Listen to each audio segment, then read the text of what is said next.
Well, we've got a new episode of My Adventures with Superman, and episode 3 does not disappoint.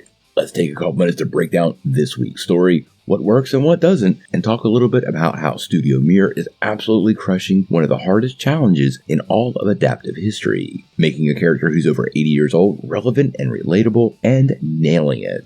Well, the third episode of My Adventures with Superman dropped this week, and honestly, it's another charmer. The story continues to deliver heartfelt and thrilling stories that really showcases the best aspects of these characters, and more importantly, this style of animation. Now, we're going to talk a little bit of spoilers, because it's hard to talk about the show without spoiling minor aspects of it. So if you haven't seen it yet, I do recommend you watch it before seeing the review, because I don't want to ruin it for you. Now, this week's episode focuses on Lois Lane's absolutely relentless pursuit of an interview with the Man of Steel. This week's episode opens with Clark saving a pilot from a blimp crash, leading to a bull charge from Lois trying to get an interview with the Man of Steel to help prop up some of their journalistic credibility.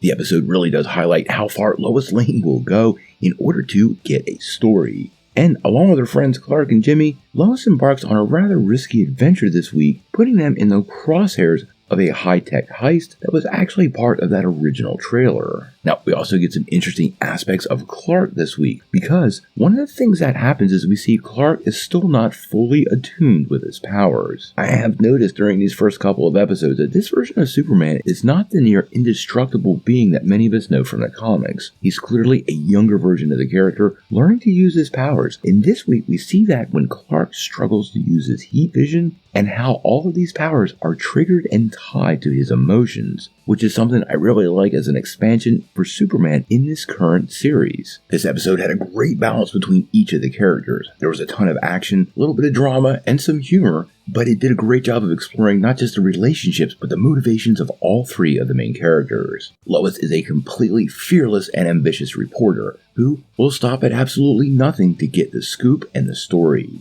Now, this doesn't mean she's not loyal and compassionate, because she clearly cares for her friends, and even more so, you saw in the episode, the people of Metropolis. Clark Kent is totally the awkward teen that we all knew in school, but he's just a sweet, nice guy. And with him learning how to use his new powers as Superman, well, honestly, that adds to the humility of the character. As for Jimmy Olsen, he continues to be a ton of fun. He is the epitome of the sidekick character, but he is eager to follow Lois's lead and always out to prove himself as a photographer, which is a very nice complementary energy to Lois's ambition as a reporter. I also like how Jimmy is pretty smart, clever, and resourceful, and his use of gadgets, well, that does reflect on an archetype of the modern world that the show has managed to incorporate. Now, this week's episode still contains some pretty stunning animation, especially in the scenes with the bank heist, which involves several members of Inner Gang, including Roughhouse, who we saw in the original trailer, and Banshee, who both are quite interesting reimaginings of the characters from the comics.